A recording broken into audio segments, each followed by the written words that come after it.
What if I told you that juicy, golden rotisserie chicken isn't just for restaurants anymore, or Costco?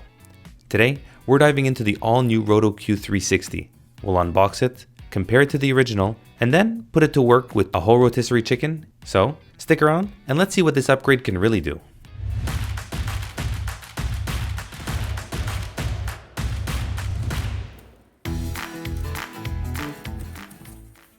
Let's start off with the unboxing. As you open it up, you get a good set of directions where it goes through all the benefits, the setup, the cleaning tips, what comes with it, how to use it, pretty handy. Oh, and how to clean it, of course. Shows you the steps to put things in, so that's very important. Comes with a handy tray to avoid the mess. Here's the new motor, or as they call it, the power core. And this is the real benefit of the Roto-Q 360 in general. It's that it's a mechanical mechanism and not an electronic one. Basically meaning that it can go into your oven or your barbecue. It just needs to be wound up and it can go. Finally, the rotisserie skewer or spike. And this is one of my favorites by far. What's great is that it holds the chicken or whatever else you're rotisserieing in place with those three prongs. That's the turning knob. And finally at the bottom, the new frame. So first things first, the arms open up. And you see how they kind of go in a little bit of an angle? Kind of concaved inwards. So it seems like that's actually by design to be able to strengthen the holding when you plop in the arms. So now I'm going to show you guys how to plop the arms in. And it's real easy.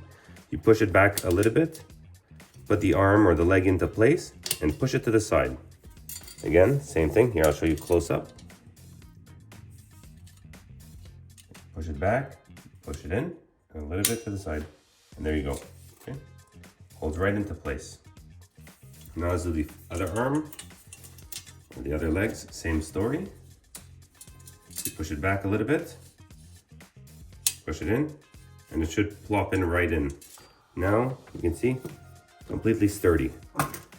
Next step, the three little prongs, they go in the three little holes here. Nice and simple, in. And you want to make sure to put a little bit of pressure. If you see that there's a lip here, that means you got to push it down a bit harder. There we go. Flush. That is the correct way for it to sit. And what's incredible is that this actually sits completely straight. And you'll see in a minute on the older version how that compares. Perfect.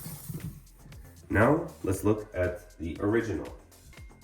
So first things first, the walls are a bit weaker. To put the arms in, same story, you got to push it back a little bit, but it takes a bit more jiggling around. It goes up way back. It's a bit more jiggling around and a bit more force to get them in. Same thing on the other side.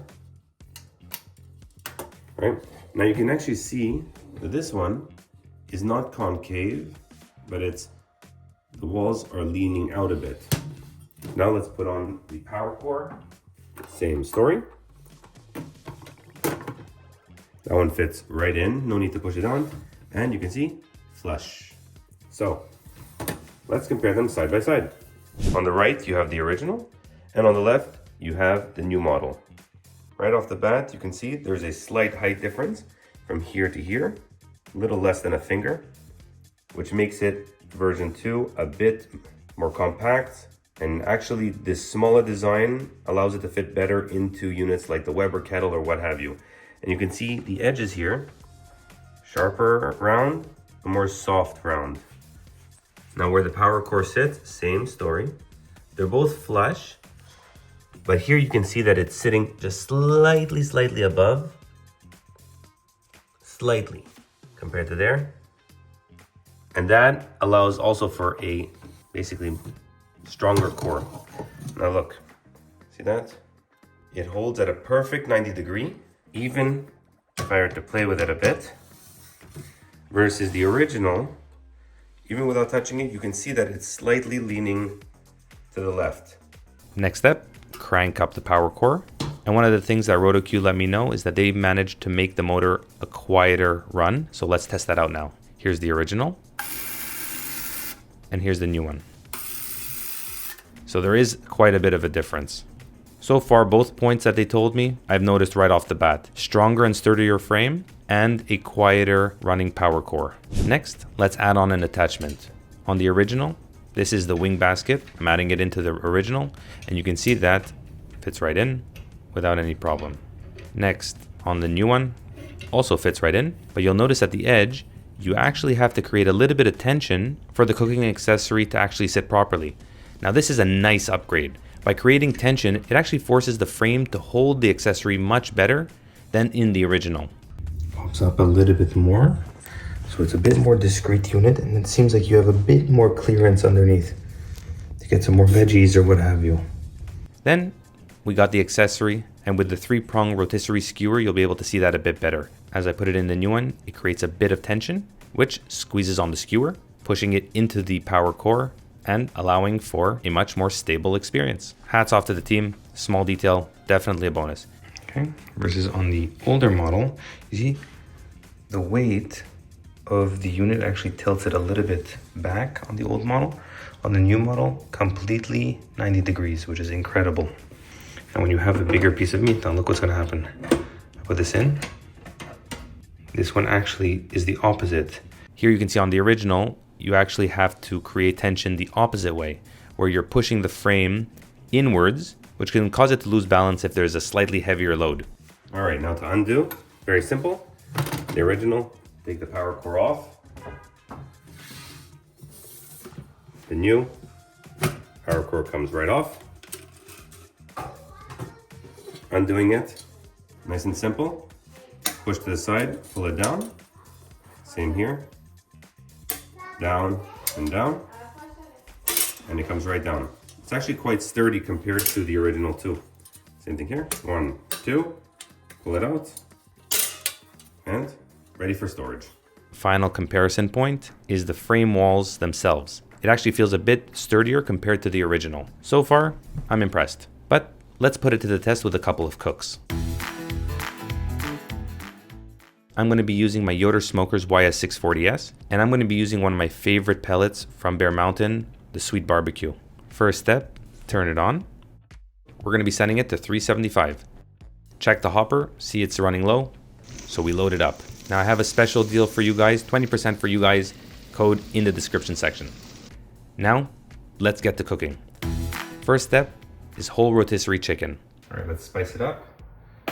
First, some garlic powder, good amount of black pepper, a little bit of sumac, some cumin, 1 heaping teaspoon of salt, 1 teaspoon of smoked or sweet paprika, and a little bit of parsley. Give it a good mix. Get your whole chicken and sprinkle your rub generously throughout. Make sure to get all those nooks and crannies and even the inside of the cavity. Very important, everybody. let's poke her. Right through the middle. Now this is the better attachment. The one that's just the stick I find not as useful. The one that has both sides stops it from, flying all over the place. This holds it in place, so this bad boy won't just slide off. Perfect. Now we're actually going to truss it a bit more.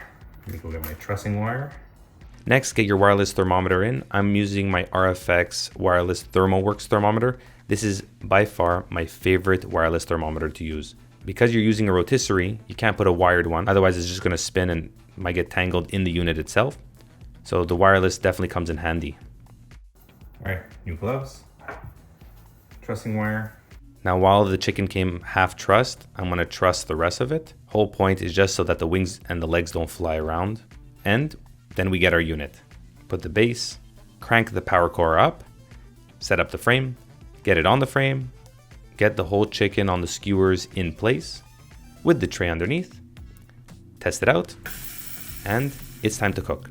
I'm setting my RFX meat probe to 165 and I've got it in the breast. The breast, you don't want to get it over 165, otherwise it's going to start to get dry. I'm doing all of that through my ThermoWorks app. Same thing as before. Check out links for everything I'm using in the description section. I'll leave codes wherever possible for some discounts.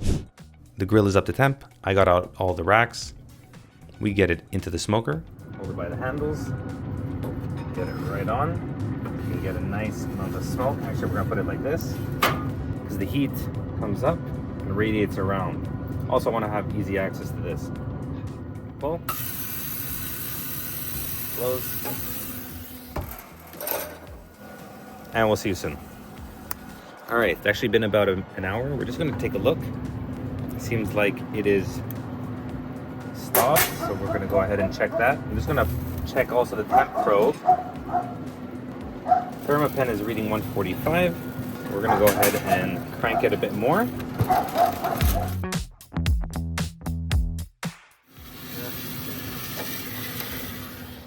Now we're gonna crank up the temp to 425, and we'll be back soon.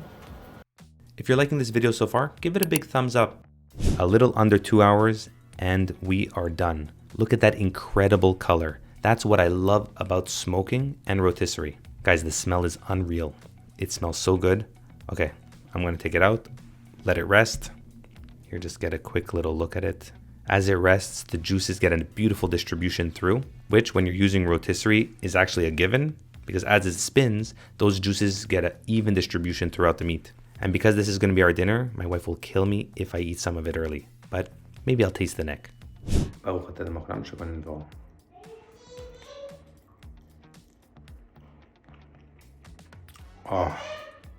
that sweet smoke is unbelievable. I'll be there in a second. And the flavor is spot on. I'm excited for us to have dinner tonight.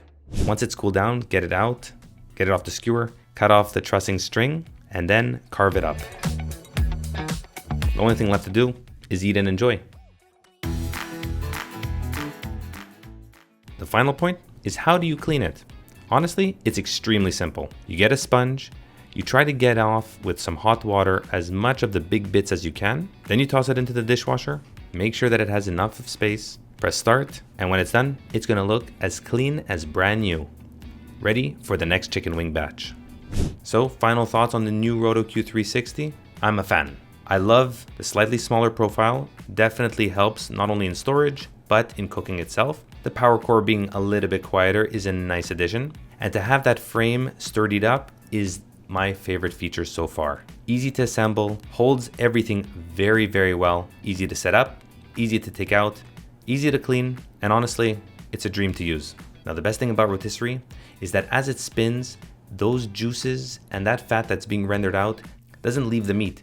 It actually gets redistributed throughout the meat, which allows you to have an incredibly juicy and beyond tender result that you can break apart with your hands without it being dry at all. And just like you saw when I was carving the chicken. Don't forget, I'm going to be leaving a link for everything I've been using in the description section, especially the Roto-Q 360. And for my viewers only, you'll have a nice discount as well. Check it out, the description section. Thanks so much for watching, guys. I hope you liked this video. Don't forget to like, subscribe, and leave a comment. Let me know whatever you think. And stay tuned, because I got another great recipe coming up.